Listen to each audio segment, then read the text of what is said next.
ओम नमः शिवाय। नमस्कार।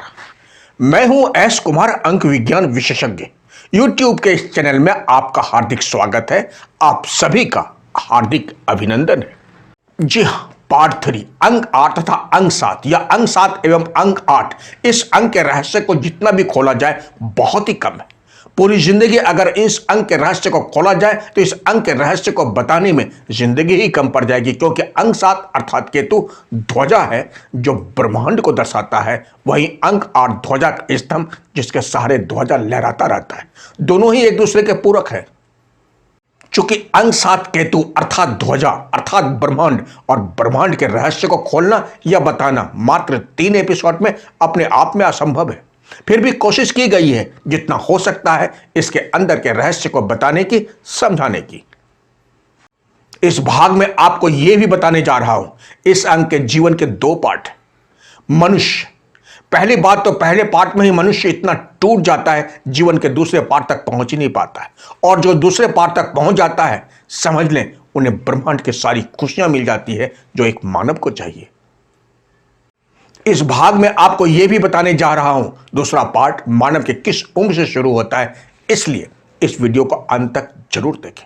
जिस प्रकार राजा भागीरथ हजारों साल कठिन तपस्या करने के बाद ही मां गंगे को धरती लोक में लाने में सफल हुए थे, लेकिन उनके पूर्वज भी तपस्या किए लेकिन लाने में सफल नहीं हो सके। इसलिए अंक 7 एवं अंक 8 या अंक 8 तथा अंक 7 के जातक अपने जीवन में धैर्यपूर्वक कठिन संघर्ष करके ही जीवन के दूसरे भाग में पहुंच पाते हैं। कैसे, इस भाग में आपको यही बताने जा रहा हूं।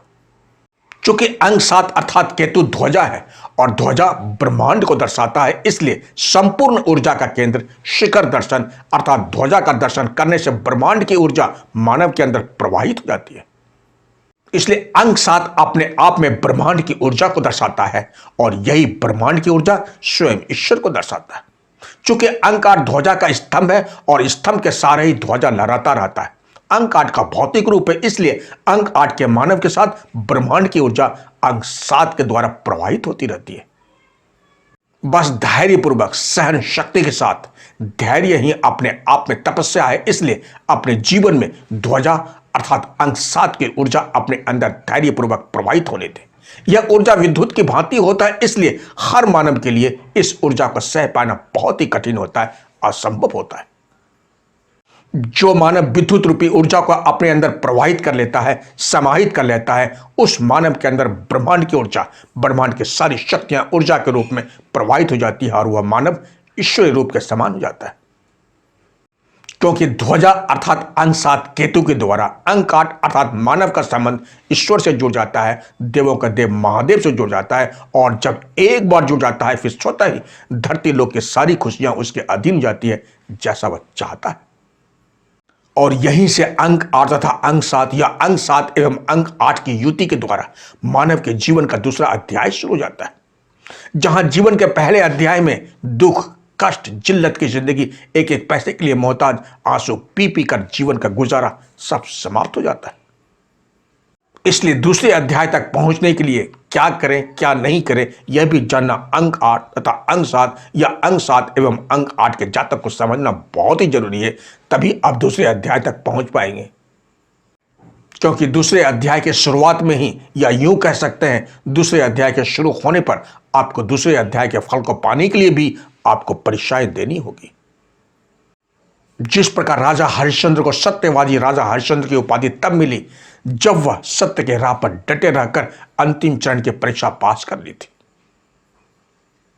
और अंतिम चरण की यही परीक्षा आपके दूसरे अध्याय को तय करेगा। दूसरे अध्याय में धरती लोक में क्या क्या सुख मिल सकता है या किन किन सुखों से आप वंचित रह जाएंगे, इसे भी जानना जरूरी है। या धरती लोक में किन किन सुखों को आप भोग सकते हैं। अंक 8 तथा अंक 7 की युति के द्वारा जब जातक दूसरे अध्याय में प्रवेश करने से ठीक पहले, दूसरे अध्याय में सभी धरती लोक के सुख देने से पहले देवों का देव महादेव के द्वारा परीक्षा ली जाती है।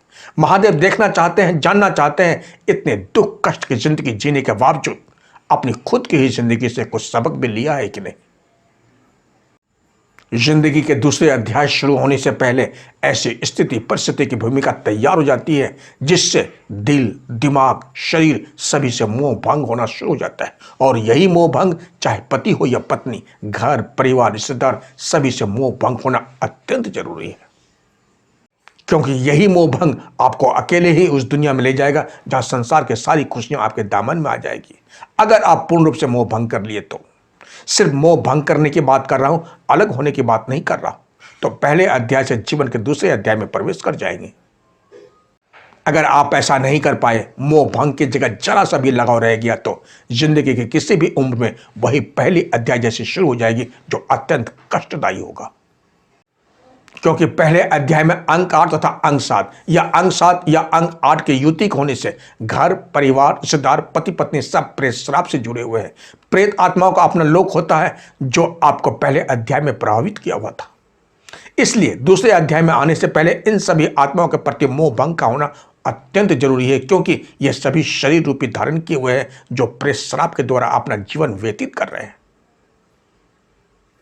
अगर आप इन सभी से मोह भंग नहीं कर पाए तो दूसरे अध्याय में भी प्रेत श्राप तथा मानव के बीच जूझते रह जाएंगे, बीच अधर में फंस कर रह जाएंगे, लटक कर रह जाएंगे। क्योंकि भस्मासुर खुद भस्म होकर प्रेत योनि को प्राप्त किया हुआ है, और यही भस्मासुर का प्रेत योनि अंक 8 तथा अंक 7 या अंक 7 एवं अंक 8 के जातक को प्रभावित किया हुआ है। अंक 8 का भौतिक रूप अर्थात मानव योनि तथा अंक 7 प्रेत योनि अर्थात यही प्रेत योनि अंक 8 के जातक के शरीर का संचालन इनके शरीर में रहकर करता है। यही कारण है अंक 8 तथा अंक 7 के जातक कभी भी अंधेरे से बाहर लाख कोशिश करने के बावजूद भी नहीं आ पाता है, क्योंकि अंक 8 तथा अंक 7 की युति प्रेत श्राप को दर्शाता है, जिसे पहले पार्ट में भली भांति बता चुका हूं। यही दोनों ही अंक एक दूसरे में समाकर एक दूसरे के पूरक बन गए हैं।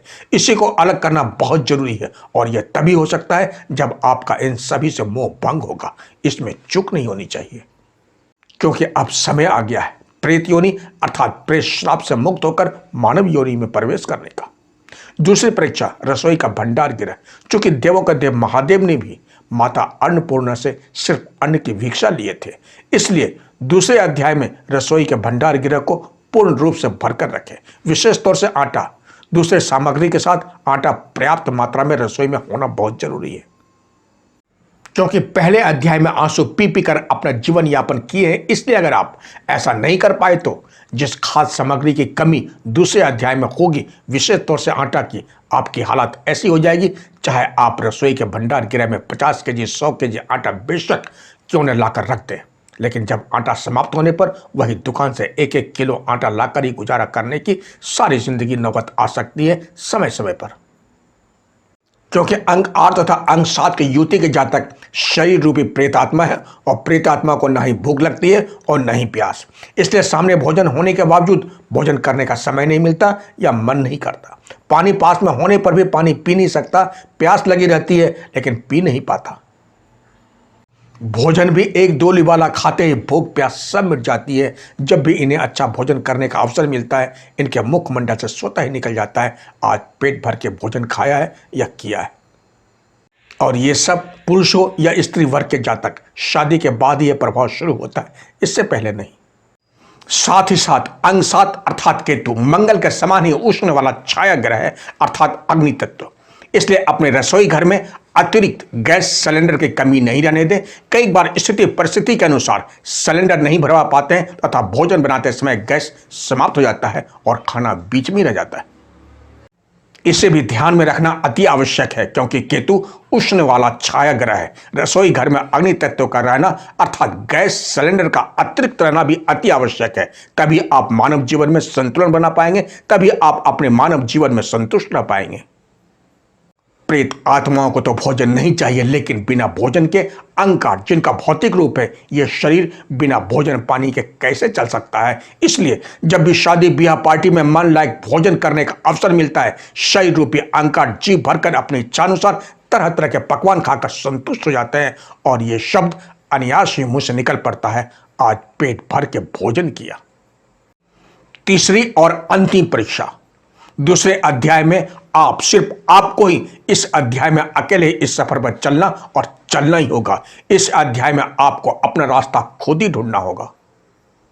क्योंकि ये सफर प्रेत योनि से मुक्त होकर मानव योनि का सफर शुरू होता है। जिस प्रकार जब मानव इस दुनिया से विदा लेता है तो उस दुनिया के सफर में इस दुनिया के मोह ममता को त्याग कर ही उस लोक का सफर करता है। उसके साथ ना ही सगा संबंधी जाता है और ना ही कोई रिश्तेदार।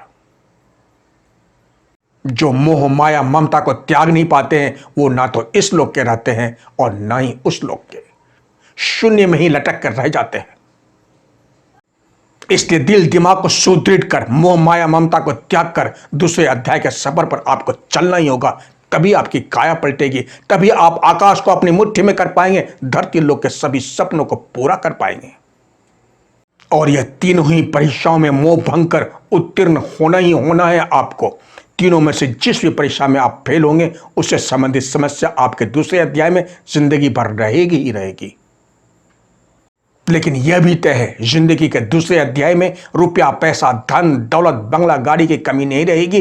अंक 8 तथा अंक 7 या अंक 7 एवं अंक 8 के जातक के जीवन में, क्योंकि पहले अध्याय में ईमानदारी के रास्ते पर चलकर सारे दुख कष्ट सहकर भी ईमानदारी वफादारी तथा अपना फर्ज को पूरा करते हुए जो सफर आपने तय किया है उसका तो फल आपको मिलेगा ही मिलेगा, देवों के देव महादेव के द्वारा।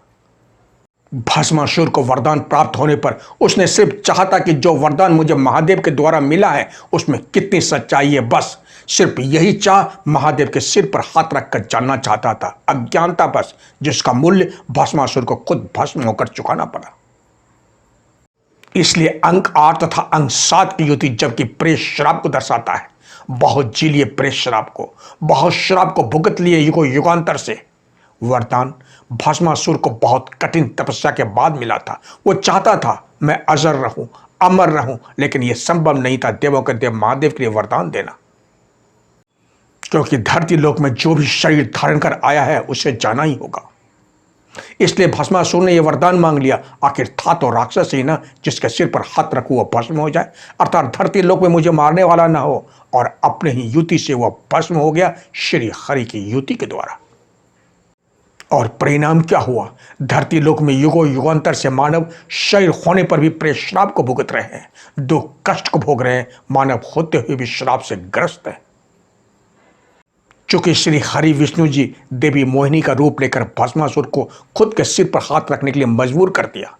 भस्मासुर तो भस्म हो गया, लेकिन यह बता गया श्री हरि विष्णु जी के द्वारा इस प्रेत योनि से मुक्ति का रास्ता सिर्फ प्यार है और सिर्फ प्यार ही है।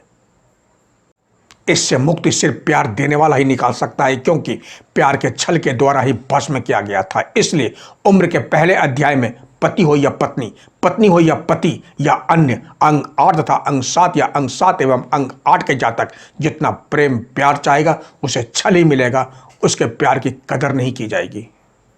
लेकिन उम्र के पहले अध्याय के अंतिम चरण में दूसरे अध्याय तक पहुंचने से पहले प्यार बनकर अंक 8 तथा अंक 7 या अंक 7 एवं अंक 8 के जीवन में प्यार बनकर श्री हरि विष्णु जी की युति से श्रापित जिंदगी से मुक्ति पाकर संसार के सारे सुखों को प्राप्त कर लेता है।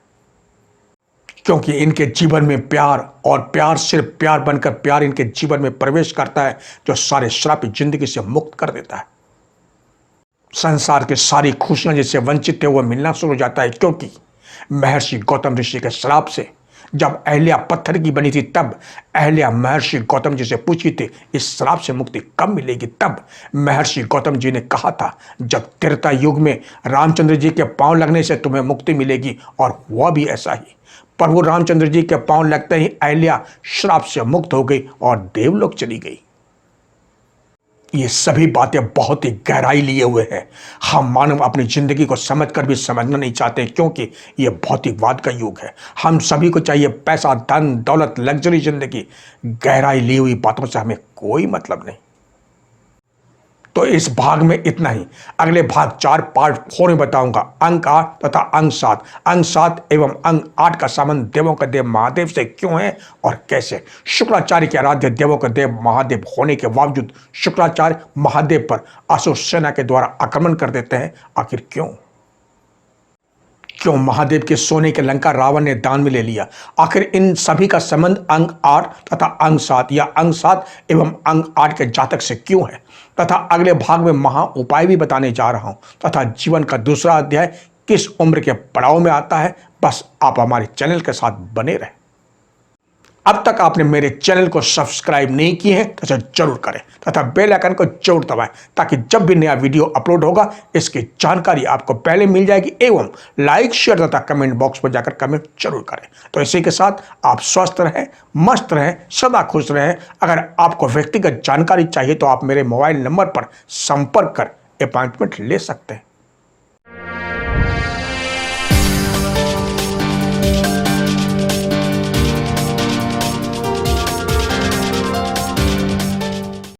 तब तक के लिए जय हिंद, जय भारत।